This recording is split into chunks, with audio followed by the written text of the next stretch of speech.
The storm had a voice that night, a low, relentless roar moving through the black pines of northern Ontario. Snow didn't drift gently. It hurled sideways, whipping across the windshield of the snowplow like a white curtain trying to erase the world. Inside the cab, Malik Fraser leaned forward, shoulders tense, both hands gripping the wheel as though his touch alone kept the machine steady on the slick asphalt.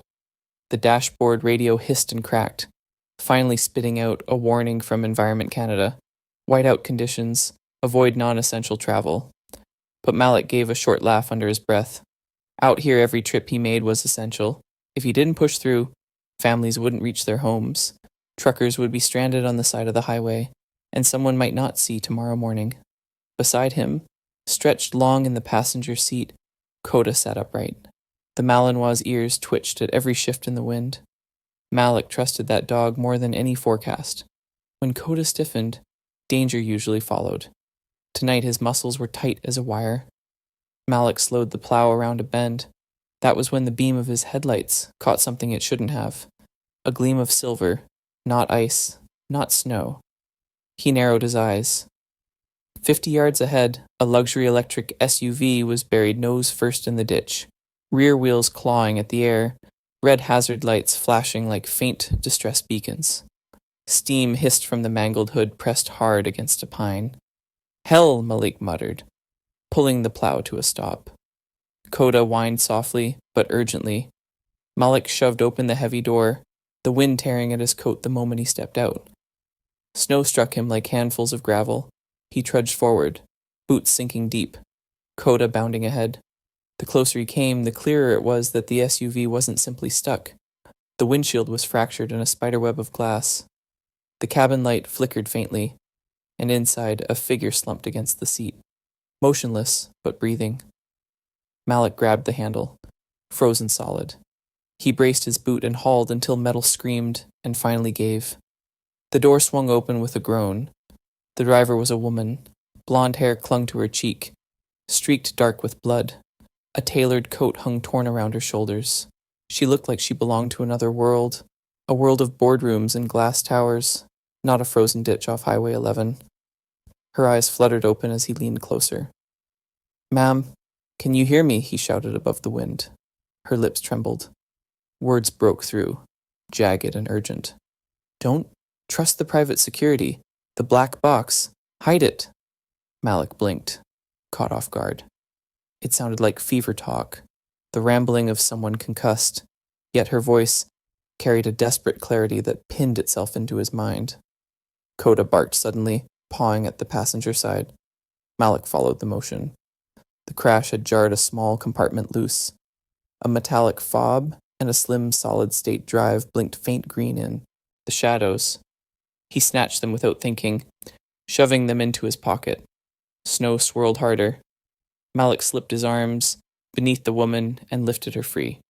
She was lighter than he expected, shivering violently in the cold. He carried her back through the storm, boots crunching ice, Coda circling close. For a heartbeat, Malik thought he saw a figure at the tree line, dark against darker woods watching. Then the storm folded shut again, and the shape was gone. Inside the plow, he laid her on the bench seat. Coda curled protectively at her feet, eyes glued to her pale face. Malik slammed the door, jammed the gear into drive, and pushed the plow back onto the highway. The machine roared forward, slicing a path through the white chaos until the outlines of his cabin appeared through the blur of snow and trees. It was near midnight when he reached the small house by the frozen lake. Smoke curled weakly from the chimney as he carried her inside, pushing the door closed behind him. Heat spilled from the wood stove, chasing the sting from his hands. He set her gently on the couch, stoked the fire higher, then shed his parka, shaking snow onto the mat. Coda paced restless circles, whining low, as if he knew something larger than the storm had entered their world. A soft patter of feet came from the hallway. "Daddy?" Malik turned. His daughter Amaya stood in her pajamas, blanket wrapped around her shoulders, hair tousled from sleep. Her eyes, big and curious, locked onto the stranger, lying unconscious on the couch. "Who's that?" she asked in a whisper. Malik knelt and smoothed a hand over her curls. Someone hurt. We found her on the road. She needs our help. Amaya tilted her head. Is she a princess? A tired smile tugged at his mouth. Not exactly, but she might need our help like one. Amaya lingered, her gaze flicking back to the woman. Before she padded softly to her room, Malik returned to the couch. The woman stirred, lips parting. Phone, I need a secure call. Malik shook his head. Not tonight. The landline's dead, and there's no cell signal through the storm. Her eyes opened, sharper now. You don't understand. They'll find me. She tried to sit, wavered, and collapsed back against the cushions. Easy, Malik murmured, pressing a towel to her wound, wrapping gauze around her head. She resisted but lacked strength. Coda settled at her feet, unblinking, a soldier standing post. When Malik finally stepped back, he studied her face more carefully. He had seen her somewhere, maybe a headline, maybe a news clip on the television in a diner. But the recognition slipped away, drowned by fatigue and storm. Whoever she wasn't just another stranded driver. Hours passed. The storm howled outside, snow piling against the cabin walls. Sometime before dawn, she woke again, stronger, her voice no longer broken but edged with conviction. My name is Sophia Leclerc, she said, each syllable deliberate. I work for Borealis Dynamics in Ottawa, and if I don't deliver proof of what I found, people will die. Malik folded his arms, expression skeptical. Proof of what? She locked eyes with him. The snowline system. It's supposed to calculate how de-icer spreads across large surfaces, but the algorithm is flawed. Instead of melting ice, it can create it. Whole stretches of pavement can flash freeze. She took a breath, her voice cracking under the weight of her words. In a few days, they plan a demonstration. A stadium. Thousands of people walking out at once. If the system runs, it could turn the ground into a skating rink of panic and broken bodies. The fire popped in the silence that followed. Malik shook his head slowly. That sounds insane. Why would anyone risk something like that? Because billions are at stake, she whispered fiercely. International contracts, careers. They will silence anyone who threatens that. My husband tried. Now he's gone. My lawyer tried. He's gone too. And now it's me. Her hand trembled as she pointed toward his pocket. That drive, it's everything. Emails, logs, directives. If it sees daylight, the project ends. But if they find me first, Coda growled low, tail stiff. Malik felt the vibration run up his spine. He exhaled. He wanted none of this. He wanted a quiet life clearing roads, paying bills, raising his daughter with honesty and love. But he also knew fate rarely knocked politely. Sometimes it crashed head-on into a ditch and bled on your couch. Near 2 a.m, he stepped outside.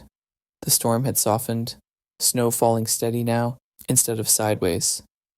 Across the frozen lake, he caught sight of something that froze him in place.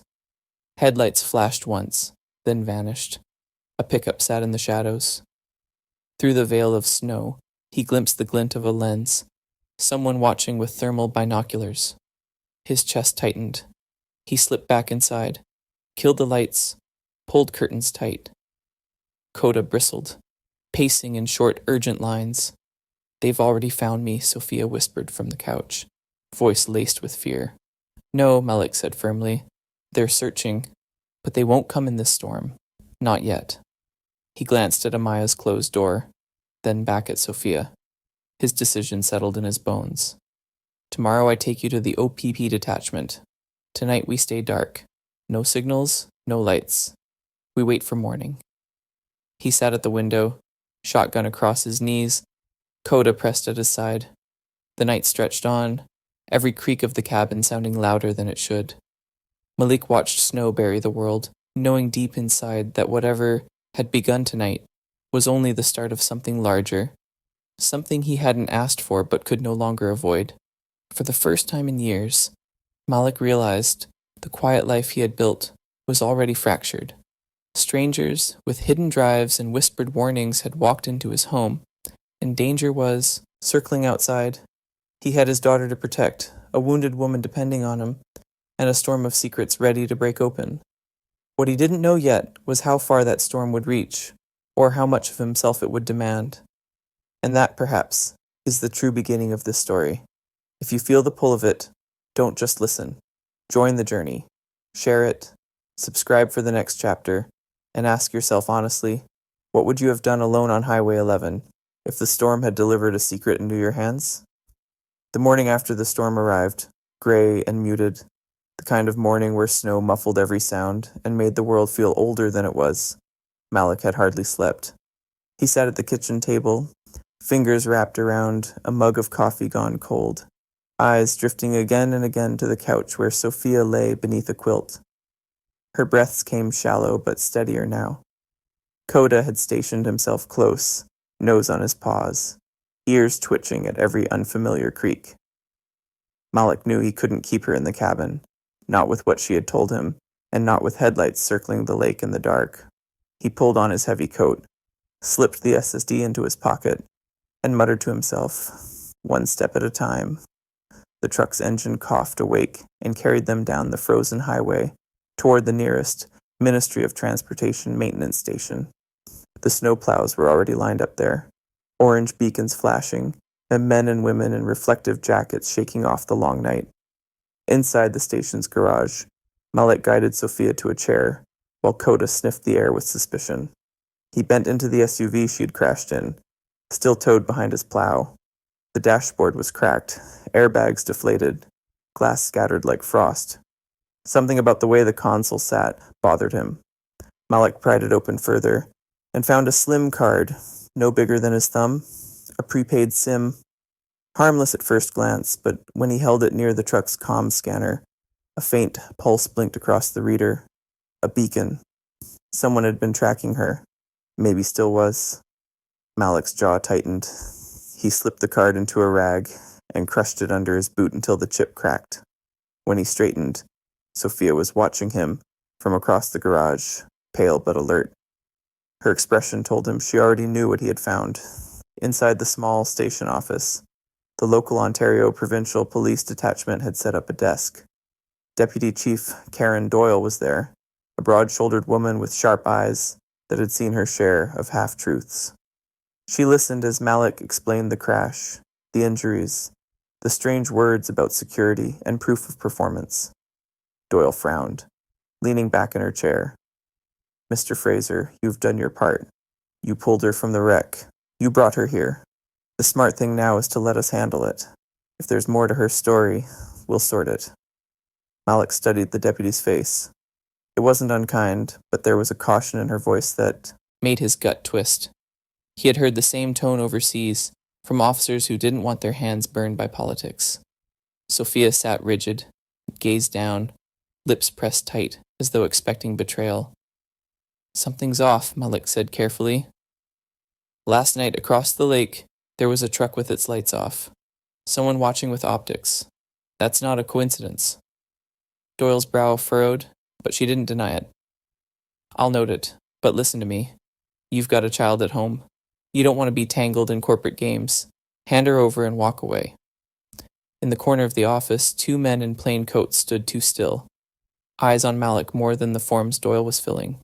Their posture gave them away. Private security, not public officers. North River risk, if Malik guessed right. He felt Coda's growl rise low in his throat. Malik nodded once, thanked the deputy, but his decision had already hardened. He wasn't leaving Sophia here. He recognized the signs. Too many players in one room. Too many questions asked without answers given. Later, while Doyle stepped into a back office to take a call, Malik moved quickly. He gestured to Sophia. We're leaving, now. Her eyes widened, but she rose, without argument. Coda barked once, sharp and quick, then sprinted toward the front door, drawing the attention of the two men in coats. They muttered, following the dog outside. In those few seconds, Malik guided Sophia through a side corridor, out into the biting air behind the station. They trudged uphill into the tree line until the orange glow of the plow yard vanished.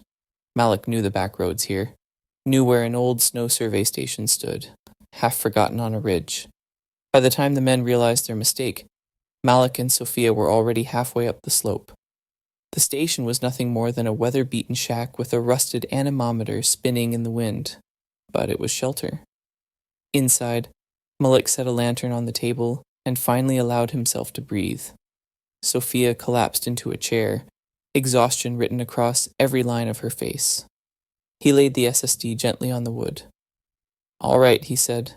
"No more riddles. Show me what's on this." Sophia's hands trembled as she opened her coat. Pulling a small cable from an inside pocket, she connected the drive to Malik's battered laptop. The screen glowed pale blue in the dim shack. Files spilled open, test logs, engineering memos, internal emails. Numbers marched across the screen, graphs of temperature curves, chemical dispersal patterns. Mudlake squinted.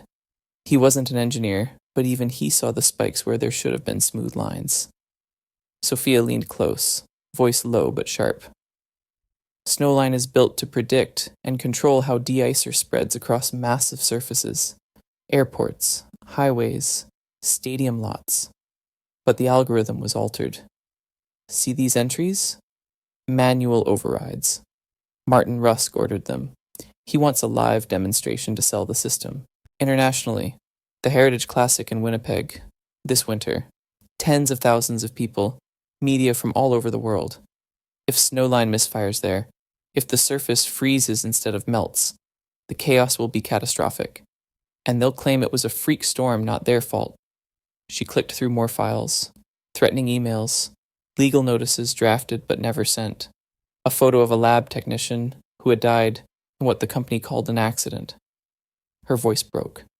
That man tried to raise the same concerns I did. Now he's gone. And they told me if I kept speaking, I'd vanish too. Malik stared at the screen, then at her. For the first time, he saw not just a corporate insider, but a woman carrying a weight no one else wanted. His thoughts flicked to Amaya, asleep back at the cabin. He thought of the responsibility he had always carried as a father, to guard her from a world that too often turned cruel. The shack creaked as wind pressed against its thin walls. Malik shut the laptop, his decision forming like ice, hardening on a lake. They couldn't go back. They couldn't stay here either. He didn't know who to trust yet, but he knew one thing with certainty. Whoever watched from across the lake last night, whoever planted that beacon in her car, would not stop until the drive was taken, and Sophia silenced. Sophia sat back, eyes glistening with both fear and relief. "You believe me now?" Malik nodded slowly. "I believe enough." He reached down to scratch Coda behind the ears. The dog pressed close, steady and loyal. Malik's gaze moved to the shuttered window. The snow, still falling outside. Somewhere down in the valley, headlights might already be sweeping the road, men in dark coats asking quiet questions. For a moment, the only sounds were the wind and the faint hum of the laptop cooling. Then Malik spoke again, voice firm, steady, as though he were back in uniform giving orders to a team. "Tomorrow we find someone who'll listen. But tonight we prepare, because they'll come again." Sophia held his eyes, then nodded. The shack felt smaller, but in that cramped space, resolve gathered like the fire they couldn't risk lighting. They were only 3 souls, a weary father, his daughter waiting miles away, a wounded whistleblower, and a watchful dog. Yet in that fragile company, Malik felt the first stirrings of something stronger than fear. And outside, the storm was already shifting, carrying with it the sound of engines far off in the night. The storm had broken by evening, leaving the air brittle and sharp, the snowpack hardened under the weight of a gray sky. Malik moved quietly through the cabin, every sense drawn tight. He had been waiting for the next move, and the silence had grown too heavy to be trusted. Coda's ears twitched with restless warning. The first sound was faint, just a crunch beyond the porch, like boots on ice. Then came the sudden flare of a flashlight, beam cutting through the window seam. Malik's heart jolted once, then steadied into the rhythm he had learned long ago. They had come. The door exploded inward before he could reach it, hinges screaming. A squad in gray tactical coats stormed the living room. The first man through barked a command, voice flat and mechanical. Behind him, the others swept in with ruthless precision.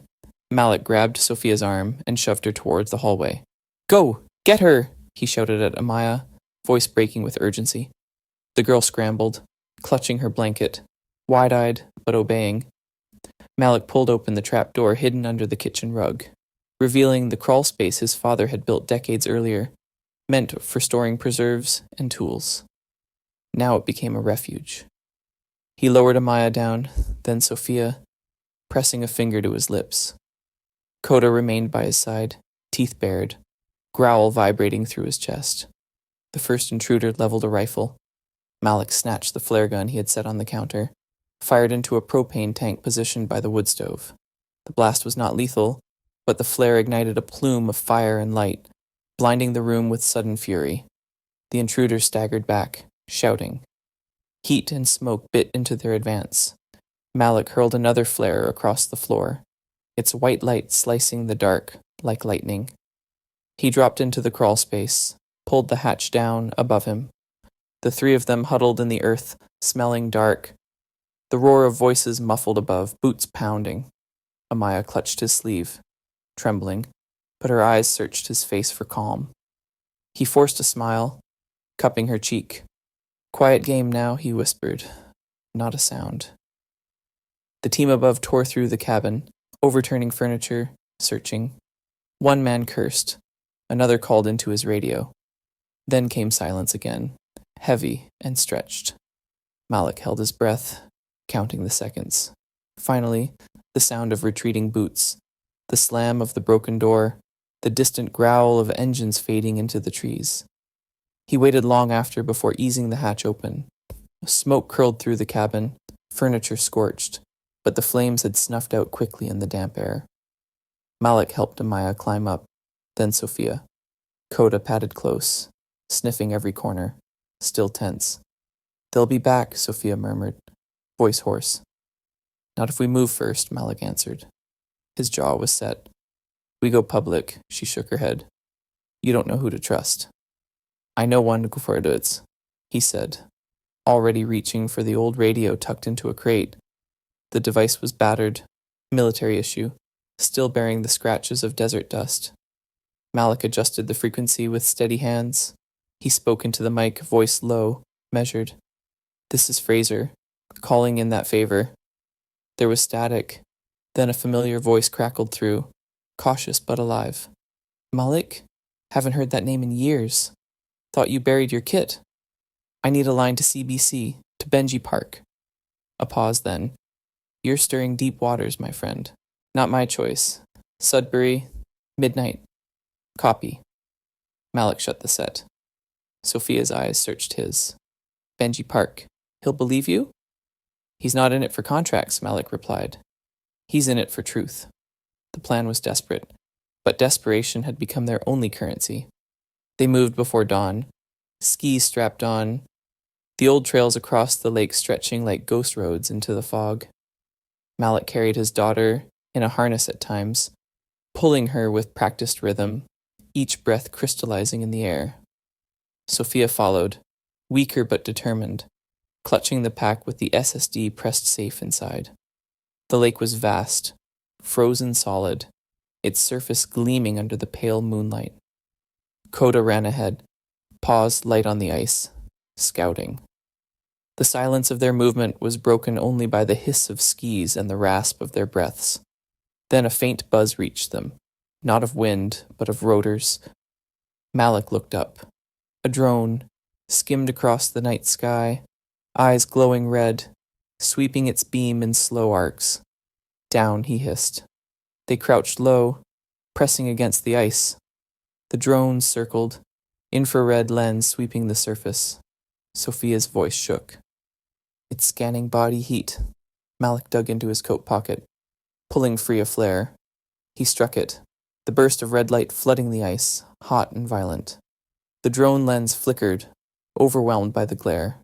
Malik fired another, its arc soaring across the lake, searing the camera sensors. The machine jerked, veered off, spiraling uncertainly before vanishing toward the tree line. The flare's smoke hung above them, sulfur biting the cold air. Malik pushed forward, urging them to move faster. The lake stretched endless, but every push of the skis carried them closer to the opposite shore, to the cover of pines, waiting in shadow. Amaya's voice whispered against his ear as he pulled her. "Daddy, are we winning?"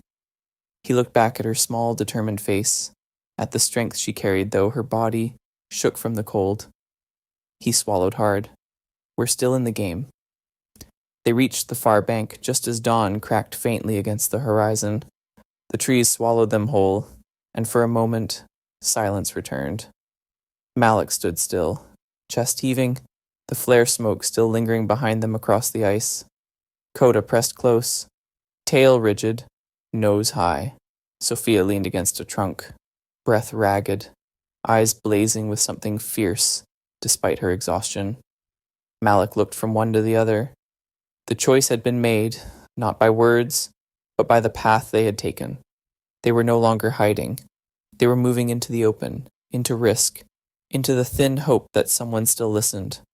The world around them had turned quiet again, but it was the kind of quiet that came before another storm. Malik knew this wasn't an ending. It was only another threshold. And across the snow, the game they hadn't chosen was still hunting them. The city of Sudbury rose from the highway, like a hard-edged outpost carved from nickel and ice. The roads were slushy. Snow pushed into gray banks along the curbs, and the hospital lights burned bright against the winter dusk. Malik guided the truck under the portico, muscles stiff from hours on edge. Sophia leaned against the window, pale and hollow-eyed, while Amaya slept curled beneath her coat, head on her father's arm. Coda sat alert in the back, watching every figure that passed. Inside, the emergency wing hummed with fluorescent fatigue. Nurses moved briskly, voices clipped.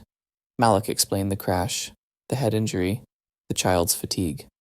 They whisked Sophia into an exam room, stitched her scalp, and checked her vitals, while Amaya was guided to pediatrics for warmth, fluids, and reassurance.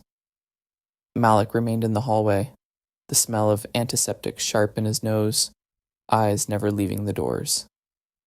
Sophia emerged an hour later, with gauze under her hairline, walking but unsteady. Amaya returned bouncing at his side, holding a cup of apple juice. For a moment, Malik allowed himself to breathe. Then he noticed the flicker of a news report on a mounted television above the nurse's desk. CBC Local, Sudbury Edition. The banner scrolled, "Concerns over dicer use in Northern Ontario. Residents demand answers." Grainy photos of white powder coating residential sidewalks flashed across the screen, followed by footage of tires skidding at an intersection. A reporter stood bundled against the wind. Locals say new compounds distributed by Borealis are corroding cars and raising safety questions. Ministry officials declined comment. Sophia stiffened at the sight, whispering low, "It's starting to leak. They're already covering their tracks." Malik studied the screen, then her. He didn't miss the fear in her eyes, or the resolve that flickered behind it. By evening, the three of them walked into Sudbury's town hall. The building stood brick and stubborn, its walls lined with decades of community petitions and council portraits. Inside, folding chairs filled the hall, every seat taken, winter boots dripping slush onto the linoleum. The crowd murmured, restless, faces lit by the glow of smartphones. On the dais, city officials shuffled papers nervously. Deputy Chief Doyle stood near the wall, arms crossed, scanning the room. Her eyes landed on Malik, then Sophia, then the child, clutching her father's coat. Doyle's face betrayed no surprise, only calculation. She stayed silent, waiting. The meeting opened with citizens speaking in sharp tones. A mechanic complained about brake lines eaten through. A mother described rashes on her children's hands after playing on salted steps. An elderly man shouted about taxes funding poisons. The room pulsed with anger, not yet focused, but heavy as storm clouds.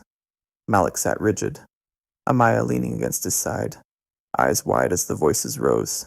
Beside him, Sophia gripped the edge of her chair, knuckles pale. Then the chairperson called for final remarks.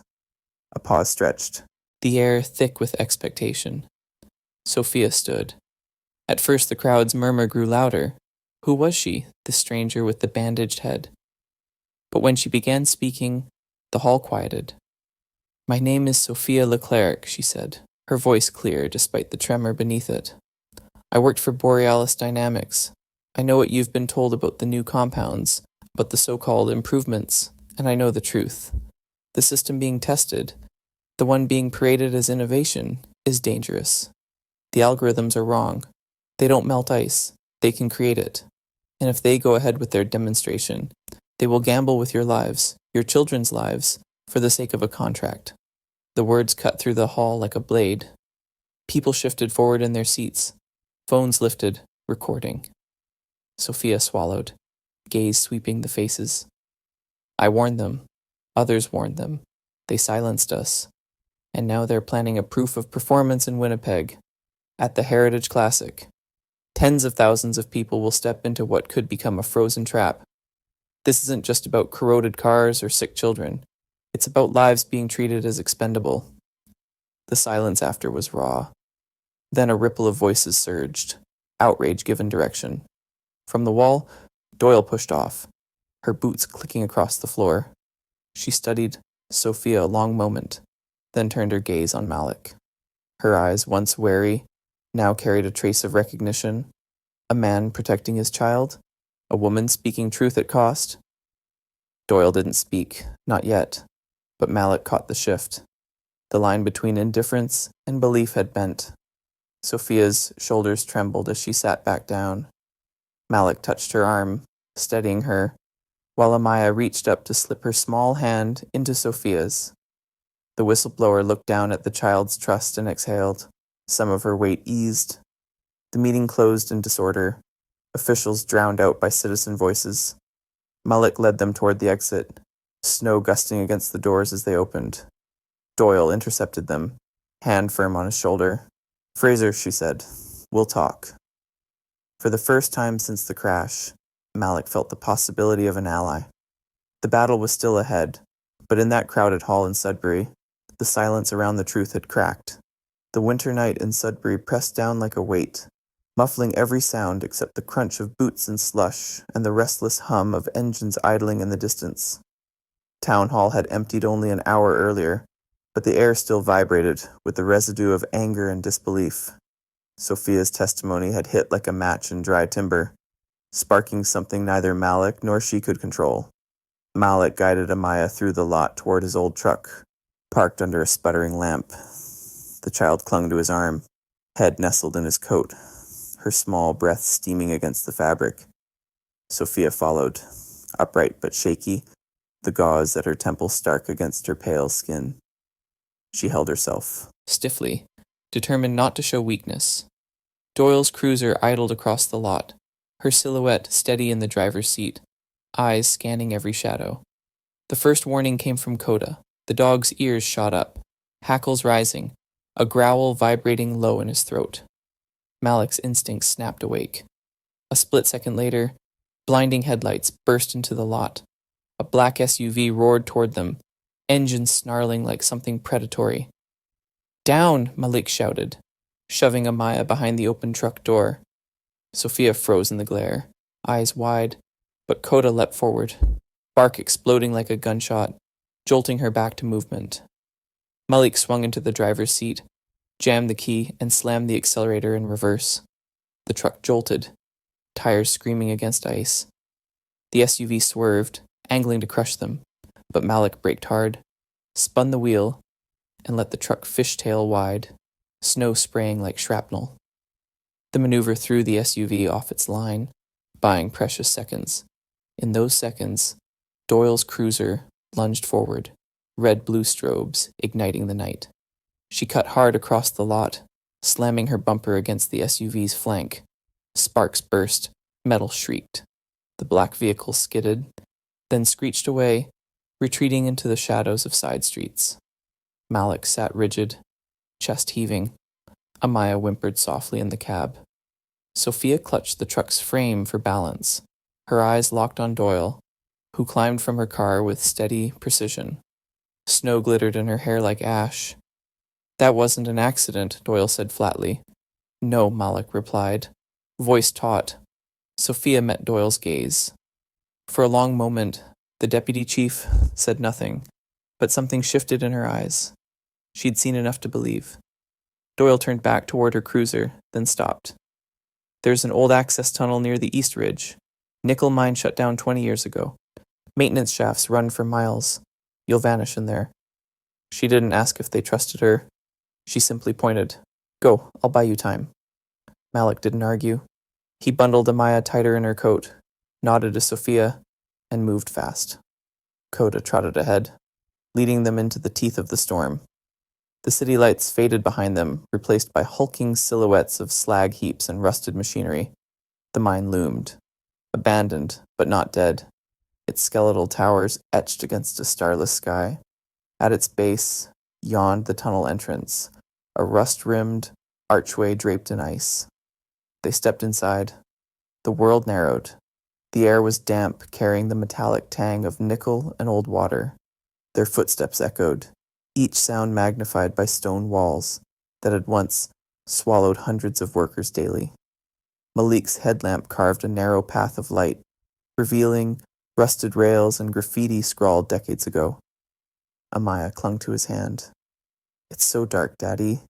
Malik bent low, voice gentle but firm. Dark's just what light hasn't found yet. Coda padded confidently ahead, nose twitching, guiding them as if he had memorized the labyrinth. Sophia kept close, her breath sharp, words whispering more to herself than to them. Feels like walking into a grave, or through it, Malik murmured back. He knew the metaphor too well. He'd marched through deserts, thick with silence, through collapsed buildings, through his own grief, when the world had taken too much. Darkness was no stranger, but tonight it wasn't just despair. It was cover, a chance to survive. The shafts wound deep. Water dripped from above, steady as a metronome. Pipes creaked, settling into the cold. At one junction, Malik paused, crouched to examine footprints in the silt. Faded, weeks old, no fresh sign of pursuit. Still, he pushed them forward until, hours later, they found a hatch leading out toward a disused rail yard. The blast of night air hit like a slap, but the open sky felt liberating. Malik spotted an old signal booth squatting at the edge of the yard. Its windows were broken, its roof patched with tar, but when he tested the phone line inside, a faint hum responded. He pulled a battered card from his wallet, numbers nearly rubbed away. For years, he'd kept it buried, a link to a world he thought he'd left behind. Tonight, it became their only hope. The line clicked. A gravelly voice answered. Fraser, didn't think I'd hear you again. Colonel Reeve, Malik said, the old name heavy on his tongue. I need more than a favor. I need a lifeline. I've got proof, data logs, internal emails. Borealis is pushing a system that will put people in graves. I can't hold it back. Silence stretched. Then Reeve's voice softened. You always did drag bodies out when the rest of us turned away. Send me what you've got. I'll put you through.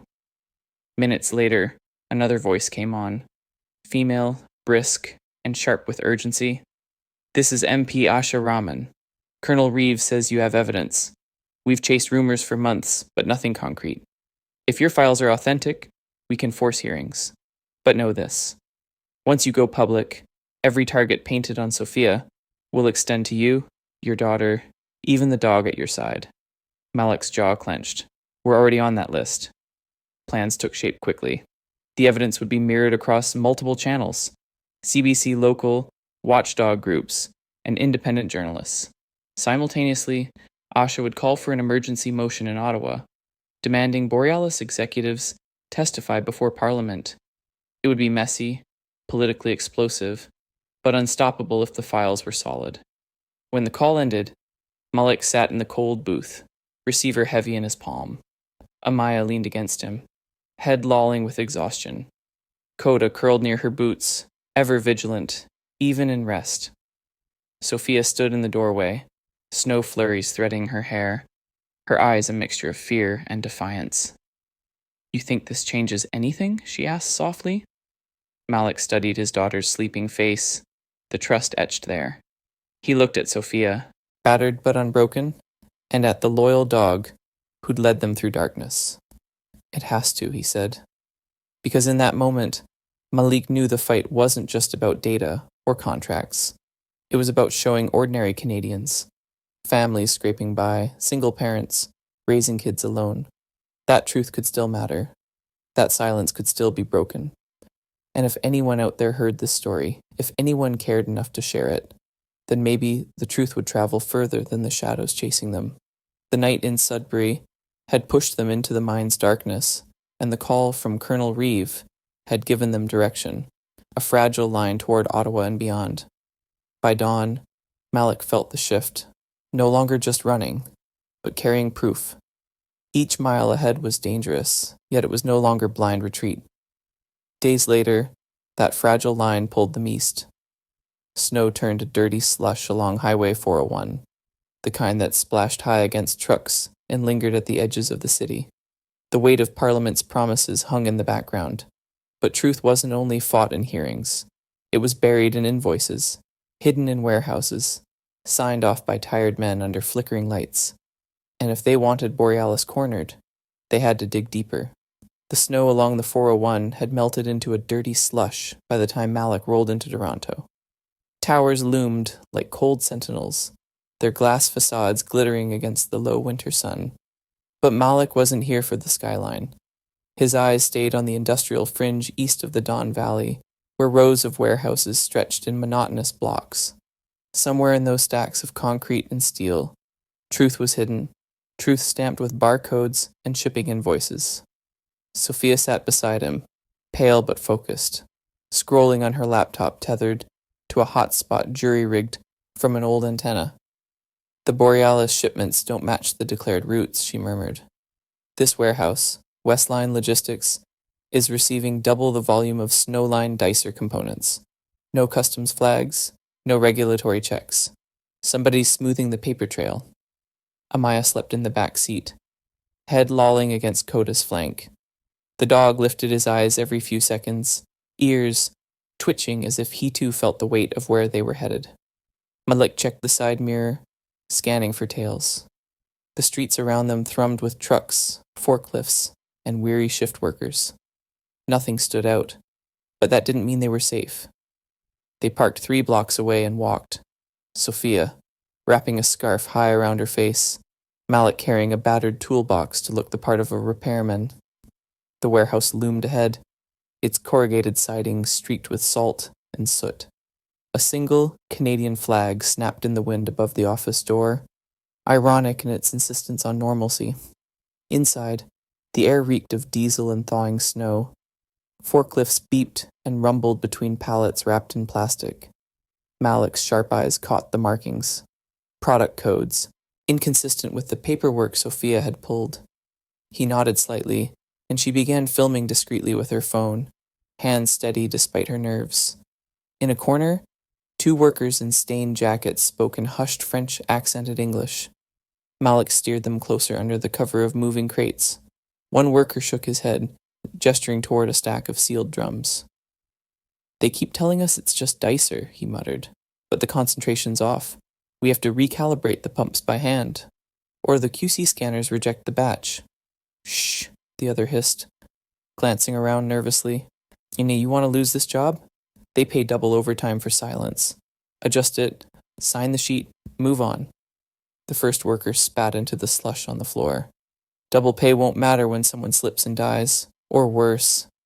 Sophia's phone caught every word, her face pale, but her jaw set.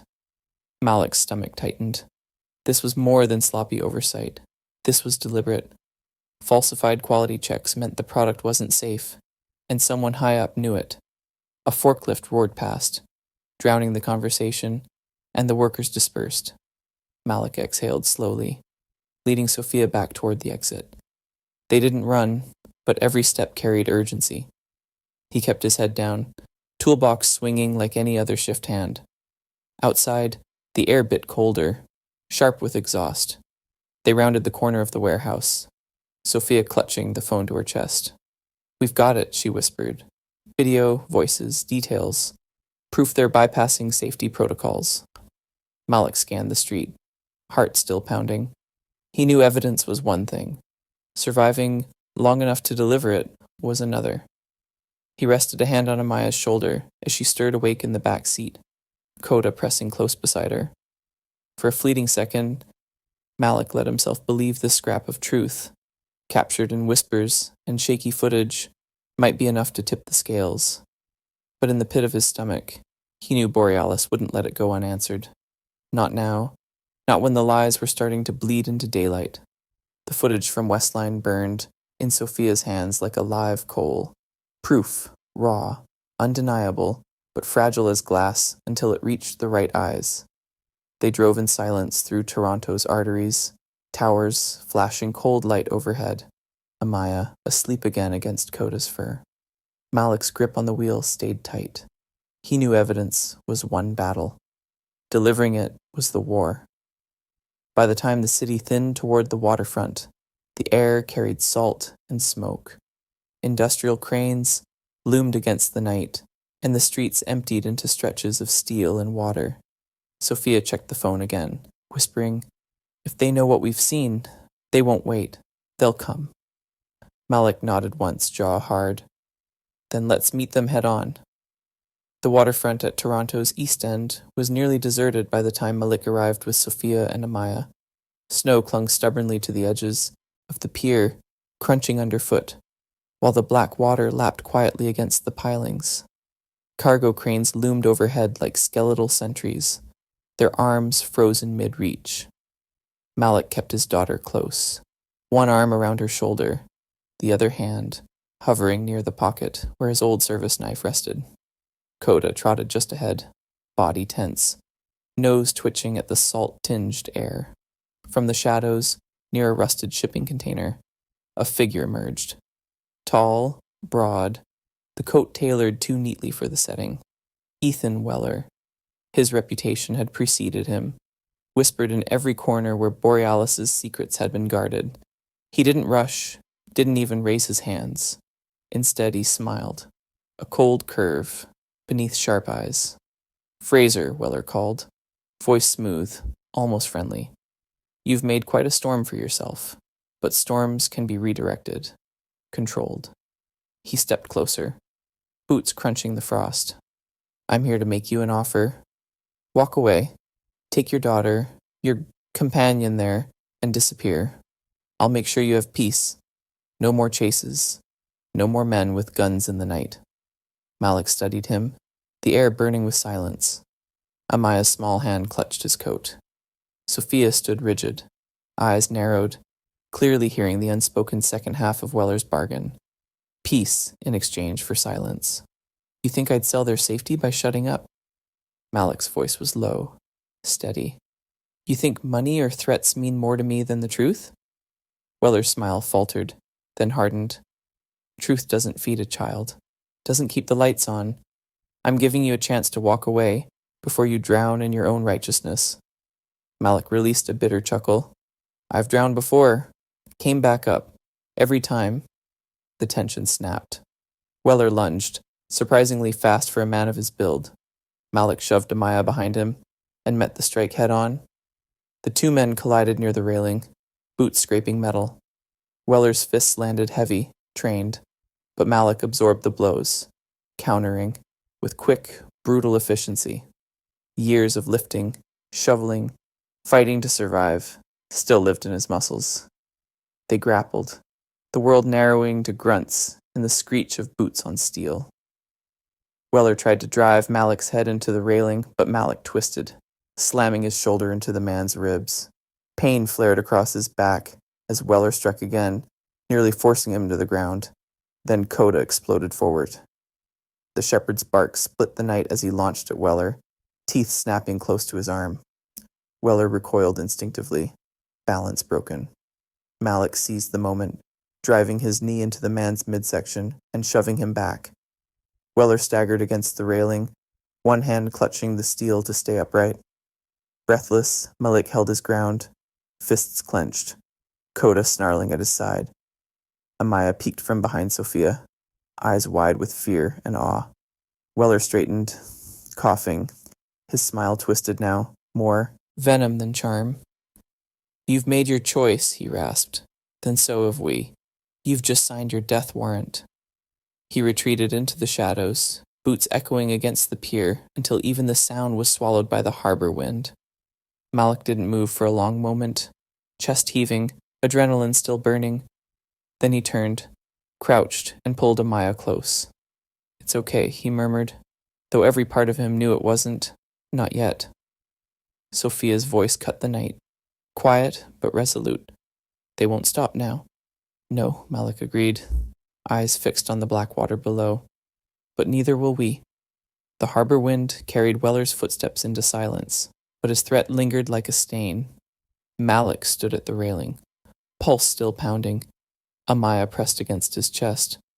Sophia's gaze stayed locked on the dark water, her jaw set. They all knew the fight had only sharpened. Weller's retreat wasn't surrender. It was a promise of escalation. Hours later, with the city still heavy around them, they slipped into the back streets where Toronto's neon softened into shadows. Malik drove without speaking, one hand steady on the wheel, the other resting near his daughter's small fingers. Beside him, Sophia clutched the phone that held their fragile proof. Video, voices, enough to spark fire if someone dared to broadcast it. By the time they reached the modest CBC studio tucked between shuttered storefronts, the adrenaline had cooled into resolve. They had no illusions left. Survival meant telling the story, and telling it loud enough that no amount of denial could smother it. Snow still clung to the edges of Toronto's streets when Malik, Sophia, and Amaya slipped into the modest CBC studio hidden on a side street. It wasn't flashy. No towering glass walls, no polished marble floors, just the hum of servers, the faint smell of stale coffee, and the nervous energy of a newsroom that knew it was about to become the center of a storm. Benji Park greeted them with a nod, his expression sharp but warm. He was younger than Malik remembered from his SR days, though the same intensity burned behind his eyes. He ushered them into a small control booth where the walls bristled with monitors and cables. "We don't have long," he said. "Once this goes out, every censor in Ottawa, every lawyer in Borealis, and every contractor they own will be watching. You ready?" Sophia glanced at Malik. Her face was pale, bandages still fresh at her temple, but her voice carried steady. "The files are scrubbed of personal names, only system logs, internal memos, and procurement invoices. It's enough to show the pattern without putting innocent people at risk." Benji exhaled. "Then let's do it." The broadcast went live at 8 o'clock sharp. Benji sat at the desk, tie loosened, sleeves rolled. The camera focused close on his face. "Good evening, Canada. Tonight, CBC is bringing forward documents obtained from an internal whistleblower regarding Borealis Dynamics and its Snowline program. What you're about to see raises questions not just of corporate responsibility, but of public safety." On the split screen, Sophia's curated files rolled past. Shipment logs, showing duplicate orders, internal emails with thinly veiled threats, and system screenshots of manual overrides to pass faulty batches through quality control. Sensitive names were blurred, but the implication was undeniable. Snowline was being forced into service despite known hazards. Benji's voice cut steady, measured, but with a current of urgency. "These logs indicate deliberate interference with automated safety systems. This is not a clerical error. This is not a misunderstanding. This is a pattern." Within minutes, the live chat beneath the stream exploded. Thousands of viewers, then tens of thousands. Messages flew. Disbelief, anger, and support. A mother from Winnipeg wrote, "My son works the stadium for the Heritage Classic. What are they doing to our kids?" A worker from Thunder Bay typed, "I handled drums like those." We were told not to ask questions. Malik watched from the corner of the booth. Amaya curled asleep against his arm, Coda at their feet. He wasn't a man for politics, but even he felt the ground shift beneath them. This wasn't just a local storm anymore. This was national. By the time the segment ended, Sturge Snowline was trending across Canada. Clips of Benji's report were already flooding other platforms. Independent journalists amplified it. Activists latched on. The momentum was uncontrollable, and Borealis knew it. Not 30 minutes later, every monitor in the booth lit up with a different feed. A press conference, hastily arranged, the Borealis logo stamped behind a podium. Their spokesperson, hair slick and voice polished, leaned into the microphone. "These allegations are false," she declared.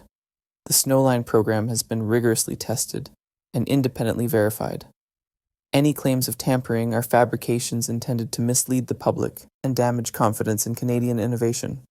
Sophia's hands balled into fists. "Independent verified? By who?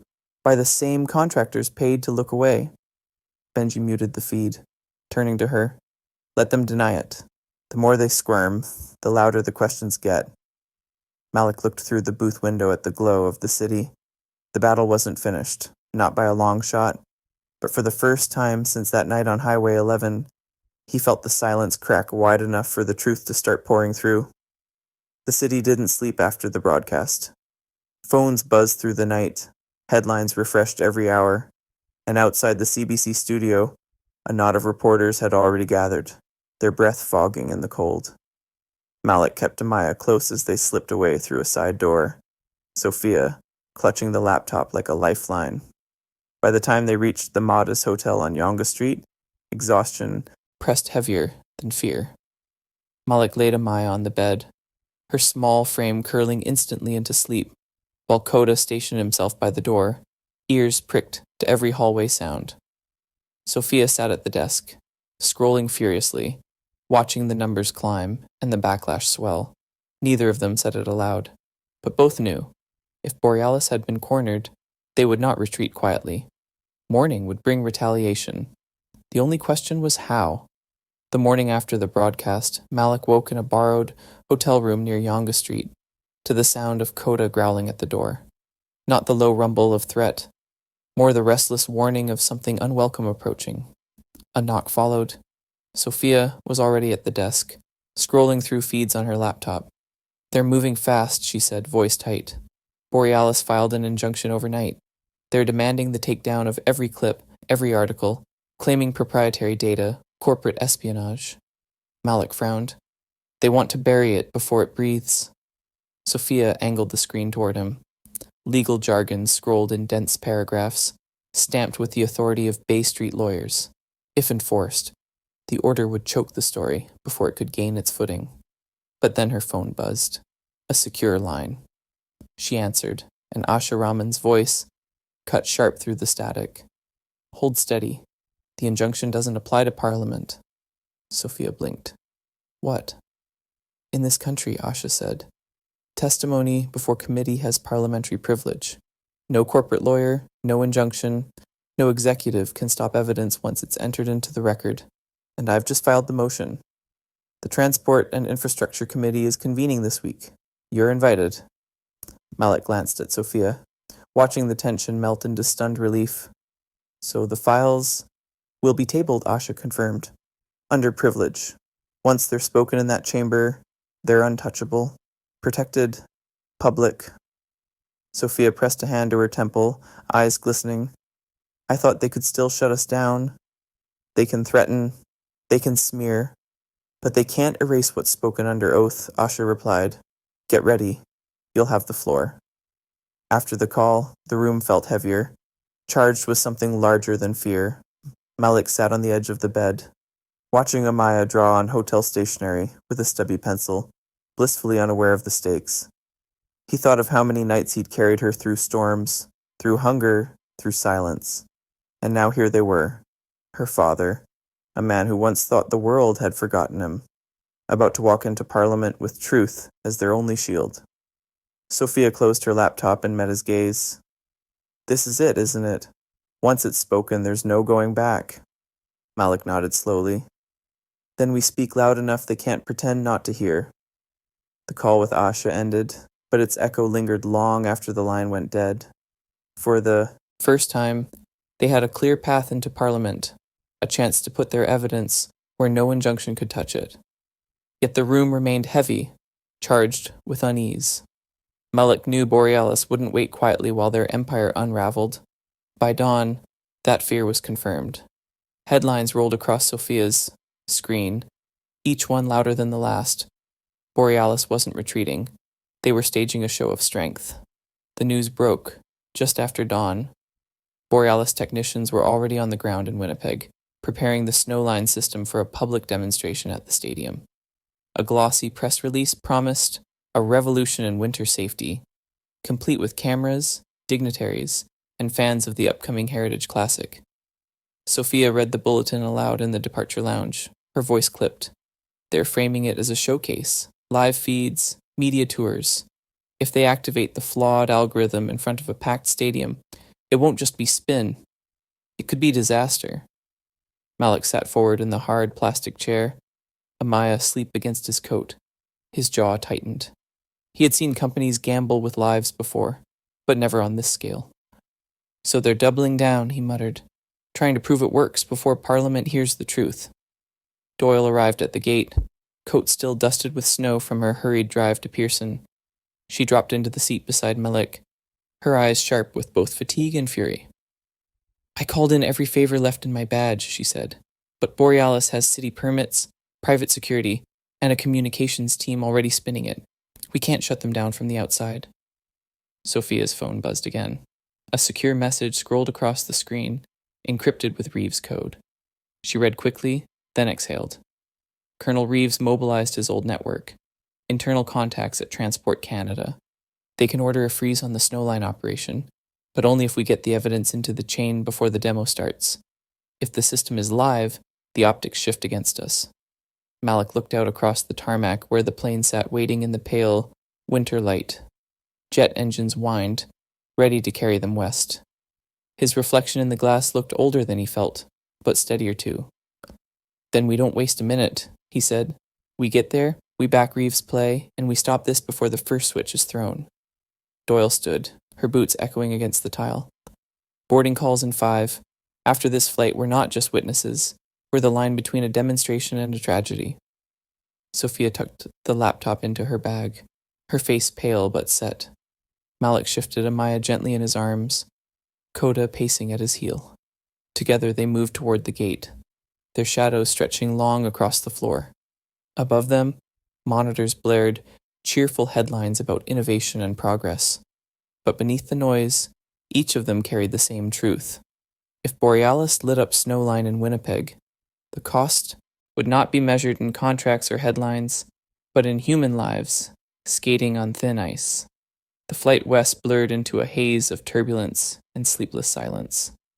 Malik barely registered the drone of the engines, his hand resting on Amaya's shoulder while she dozed against his side. Sophia never looked up from the laptop, fingers flying as she tunneled deeper into system logs, her screen glowing like a lantern in the dim cabin.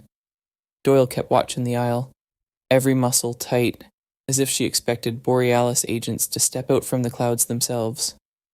When the wheels finally struck the frozen tarmac in Winnipeg, the city greeted them with a wind that cut straight to the bone. They moved quickly, no luggage, no delays, straight from the terminal to the waiting convoy Reeves' contacts had arranged.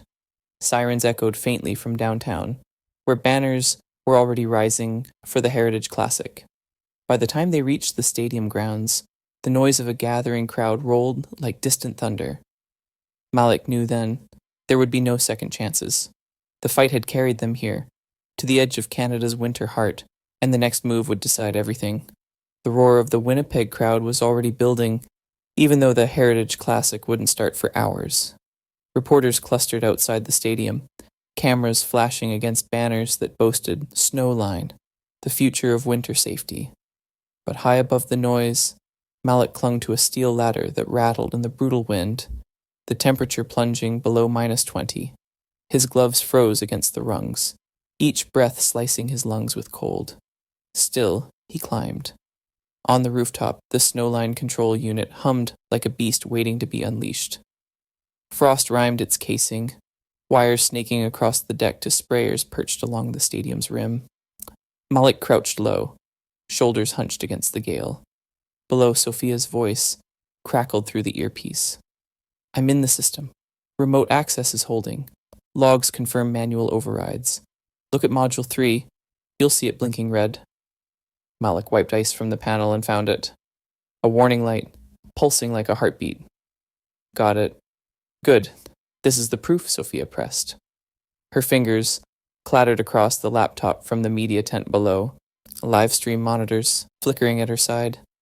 The algorithm is misfiring. If they trigger it during the demo, the sprayers will dump concentrated solution. Instead of melting ice, it will flash freeze the surface. Malik's breath fogged the night. So we shut it down. I'm locking the code now. Hit the emergency switch. Far right. He slammed the switch. The unit groaned, then powered down, lights winking out one by one, until silence claimed the rooftop.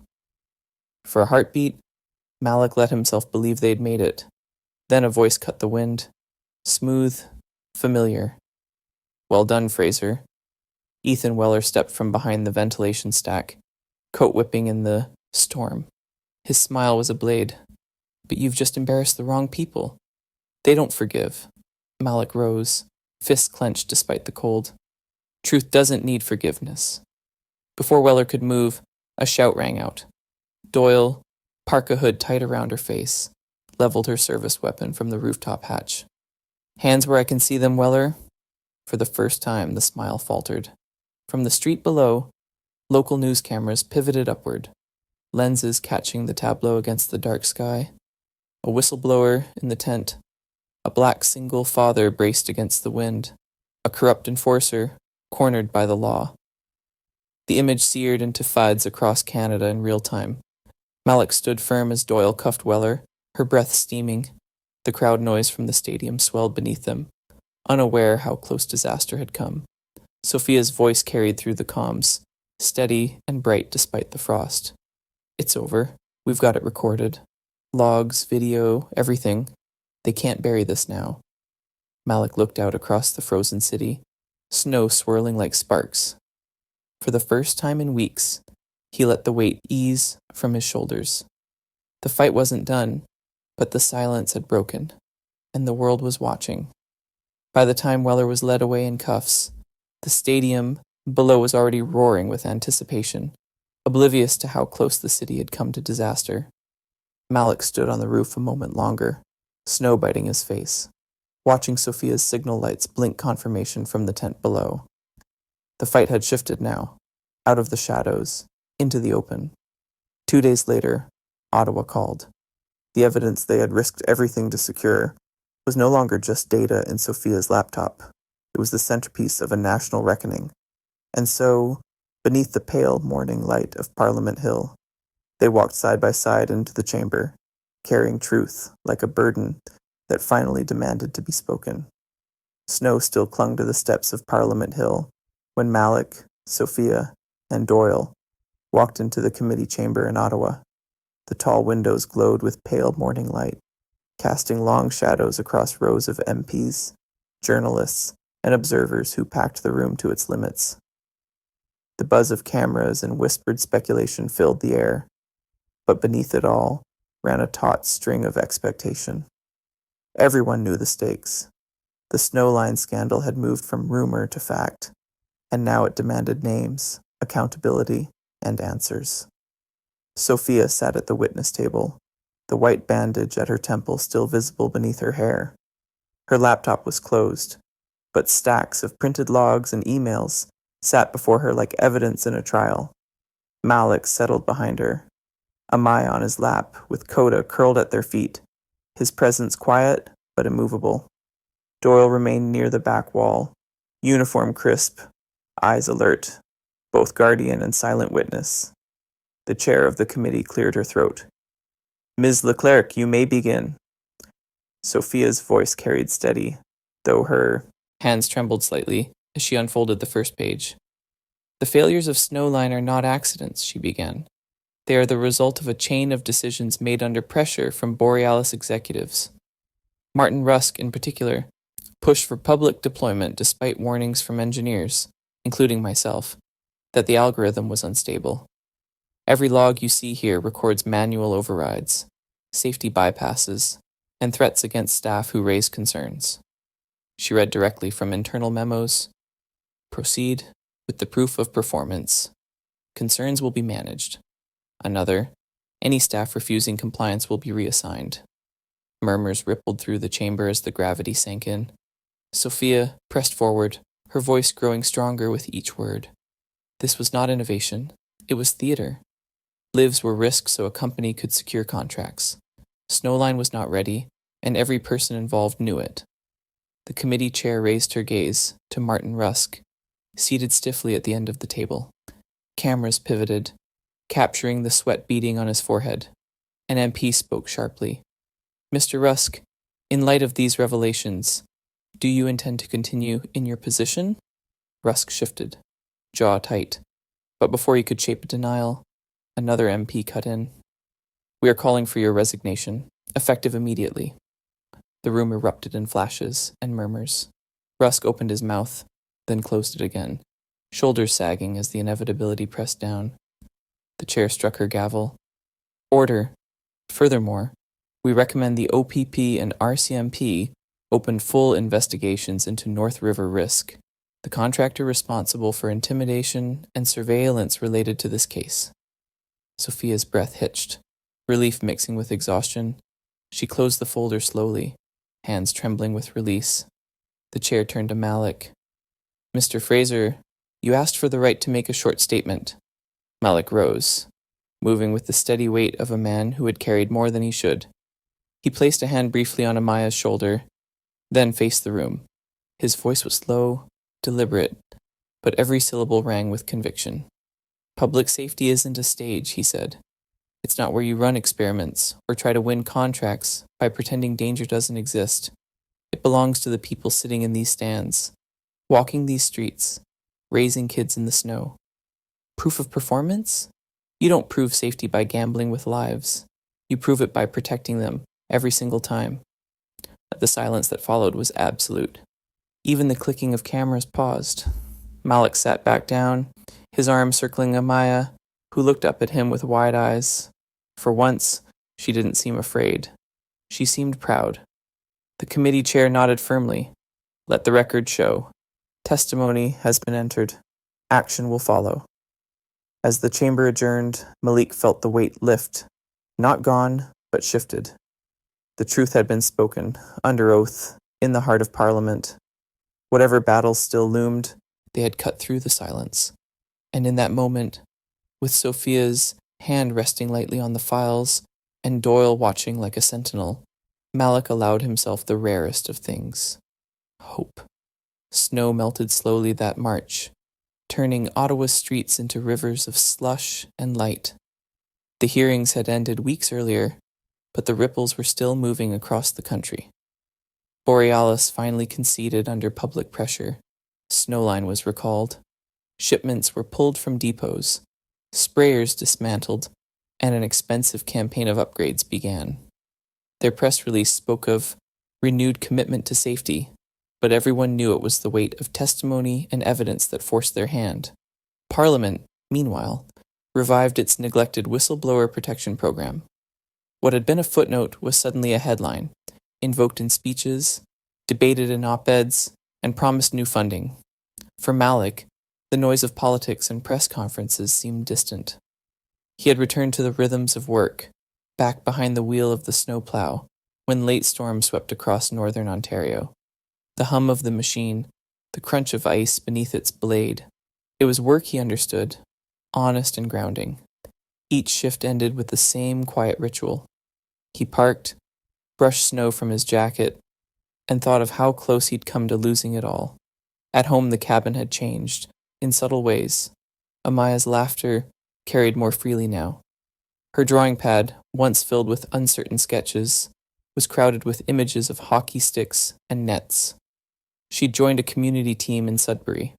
Her skates, still a little too big, but her determination fierce. Malik stood by the boards during her practices, coffee in hand, smiling each time she lifted her arms in triumph after a clumsy goal.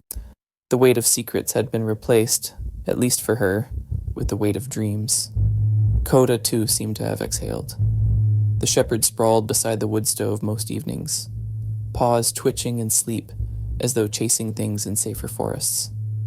Every so often he would lift his head, ears flicking at the sound of wind against the eaves, then settle again.